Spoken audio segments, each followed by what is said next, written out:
Καλημέρα σας. Καλώς ήρθατε. Ευχαριστούμε πολύ για το καλωσόρισμα και τη συνέντευξη. Μπορείτε να μας πείτε δύο λόγια για εσάς? Ναι, βέβαια. Ονομάζομαι Γιώργος Ξεπαπαδάκος. Είμαι υπεύθυνος λειτουργίας στο κέντρο της γης, του πρότυπου αυτού πάρκου περιβαλλοντικής εκπαίδευσης στο Ήλιον. Είμαι επίσης εκπαιδευτής μη βιωματικής εκπαίδευσης και βιοκαλλιεργητής στο λαχανόκηπο που διατηρούμε εδώ, όπως επίσης έχω την επιστασία ενός κοινωνικού λαχανόκηπου στο Δήμο Πετρούπολης. Μπορείτε να μου πείτε δύο λόγια για την εξειδίκευσή σας? Ναι, ειδικεύομαι στους δύο βασικούς πυλώνες της φυτικής παραγωγής που είναι η λαχανοτομία και η δεντροκομεία. Έχω κάνει την πρακτική μου στο Άγιον Όρος, όπου είχα την τύχη να γνωρίσω μεγάλους δασκάλους, φυσιοδίφες, ανολόγους και καλλιεργητές, μοναχούς που ζούσαν και ζουν ακόμα εκεί. Πολύ ωραία. Μπορείτε να μας πείτε δύο λόγια για τον οργανισμό σας? Ναι, βεβαίως, η οργάνωση Γη ιδρύθηκε το 2010 με σκοπό τη διάδοση της κοινωνικής και περιβαλλοντικής νοημοσύνης.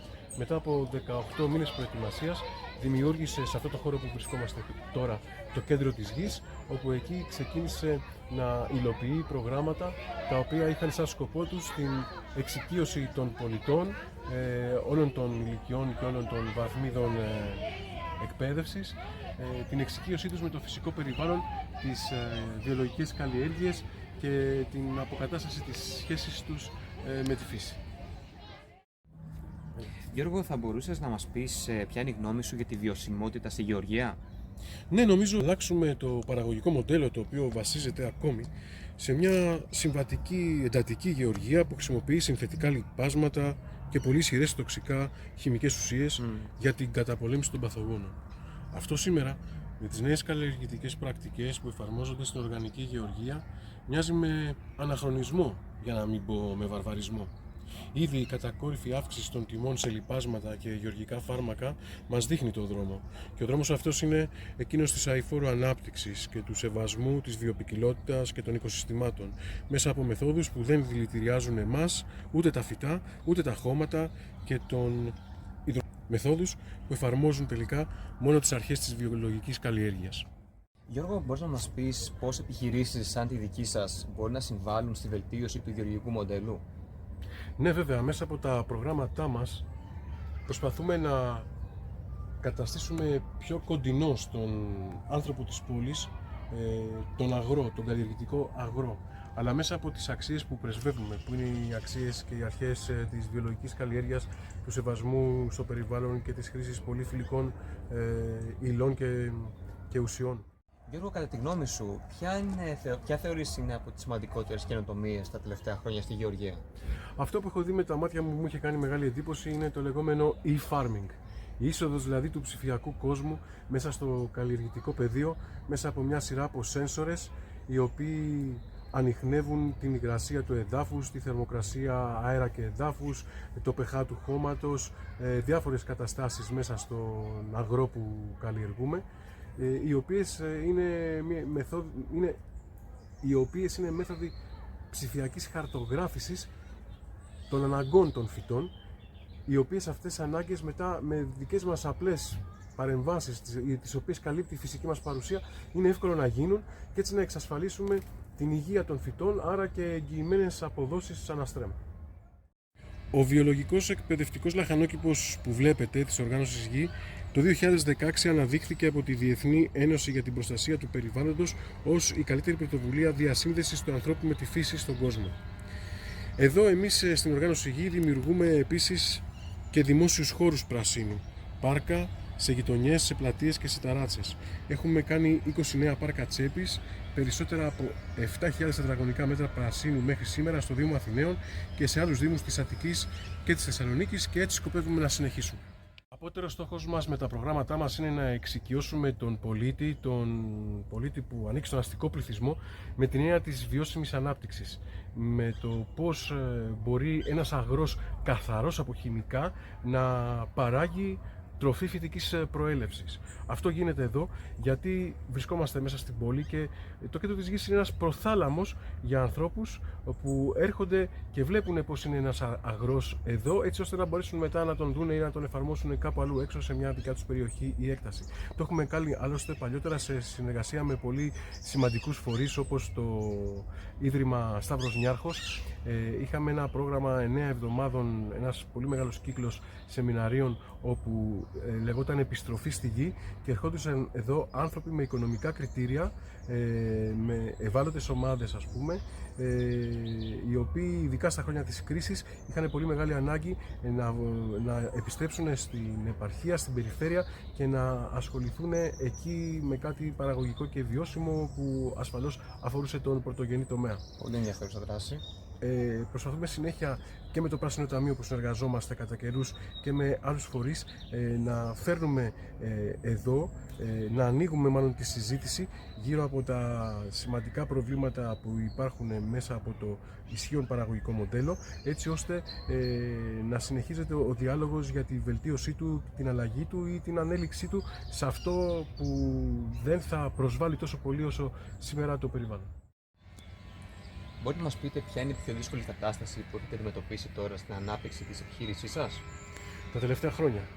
Ναι. Τα τελευταία χρόνια, από ό,τι θυμάμαι, η πιο δύσκολη εποχή ήταν κατά τη διάρκεια της χρηματοπιστωτικής κρίσης το 2015, όπου κάθε δραστηριότητα, ακόμα και αστική μη κερδοσκοπική, είχε εκείνη τουλάχιστον την εποχή ζωτικής σημασίας, εκείνη τουλάχιστον την εποχή οικονομικά προβλήματα. Η άλλη επίσης περίοδος πάρα πολύ δύσκολη ήταν η περίοδος της πανδημίας, καθώς με την απουσία ανθρώπων από τις δράσεις μας, αυτή η δράση και αυτό το περιεχόμενο, όπως καταλαβαίνετε, είχε περιοριστεί.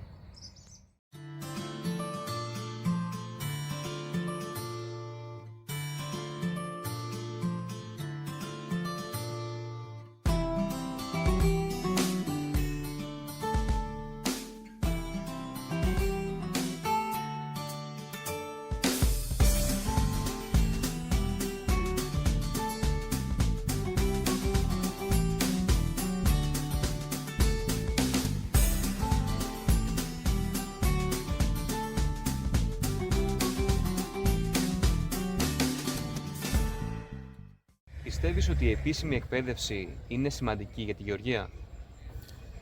Κάθε εκπαίδευση είναι σημαντική, αλλά όχι η επίσημη εκπαίδευση έτσι όπως γίνεται.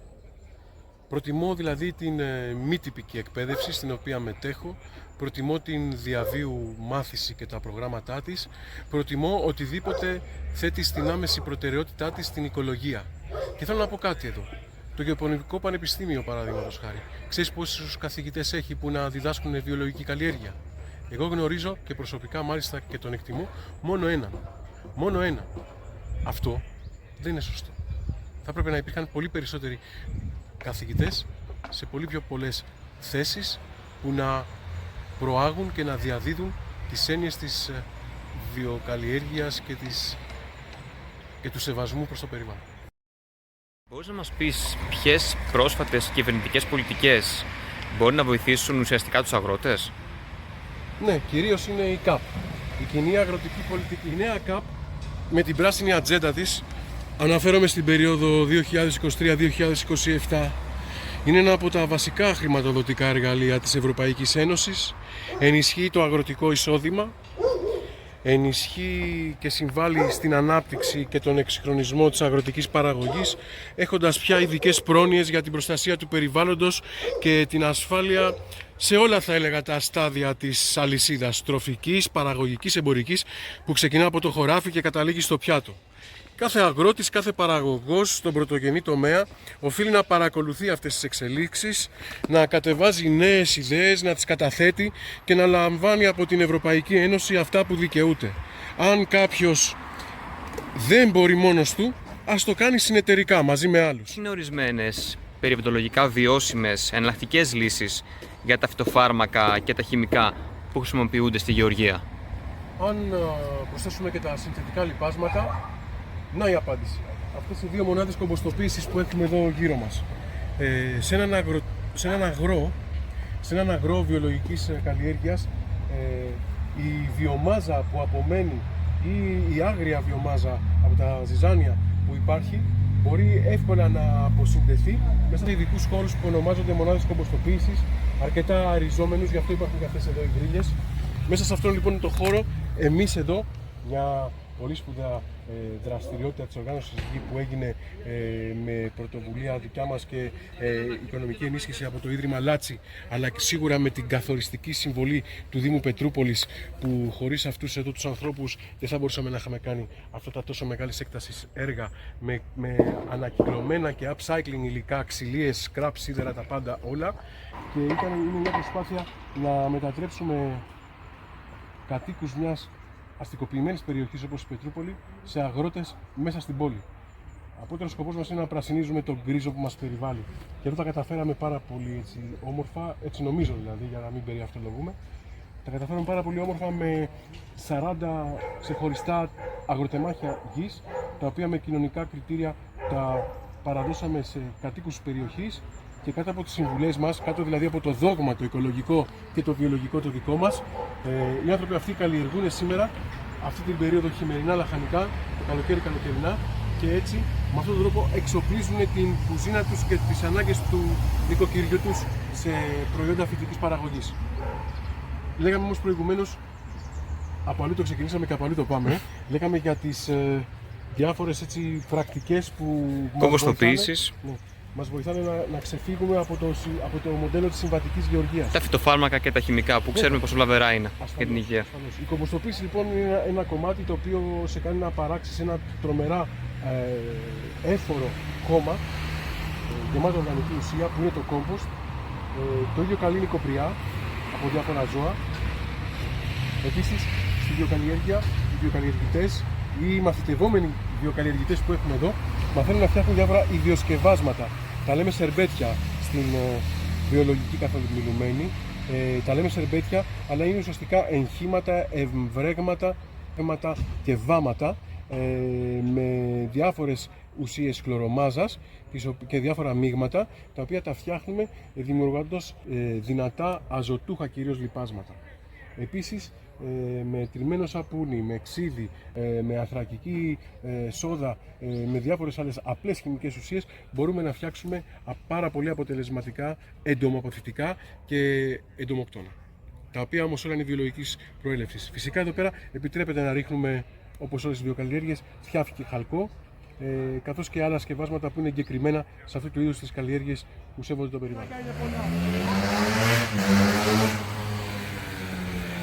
Τα σπανάκια εδώ πρέπει να αραιώσουν, να μείνουν τα μισά. Ωραία, ωραία. Έχω ειδοποιήσει την κυρία... Όποια κυρία...